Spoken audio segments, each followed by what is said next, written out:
Mwaramutse. Uyu munsi turabire hamwe icarico Ratios Financiers n'ico afasha mu gutunganya ubutunzi bw'ishirahamwe.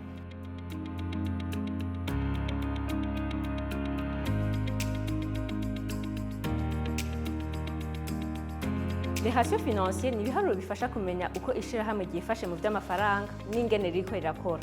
Ivyo navyo biharurwa hakoreshejwe ivyegeranyo vy'amafaranga vy'ishirahamwe. Hari ubwoko bwinshi bw'Ratios Financiers kandi n'imwe ibifise ikigamije kwerekana. Nk'akarorero, ratio imwe ishobora kwerekana nimba amafaranga yinjira mu ishirahamwe arenze ayo rikoresha. Iyindi nayo ishobora gufasha kumenya nimba rifise ubushobozi bwo kuriha amadeni yaryo igihe kigeze. Hari kandi na ratio zerekana nimba ishirahamwe rifise amadeni menshi canke make ugereranije n'ubutunzi rifise. Mu ncamake, Ratios Financiers ni ibiharuro bifasha ubuyobozi bw'ishirahamwe, abagurana amafaranga n'abandi bafise ico bahuriyeko n'ishirahamwe gutahura uko ryifashe no gufata ingingo zibereye. Mu gihe izi nyigisho zoba zibafasha, murahamagariwe kuzisangiza n'abandi mwibaza ko zofasha. Murakoze, naho ubutaha.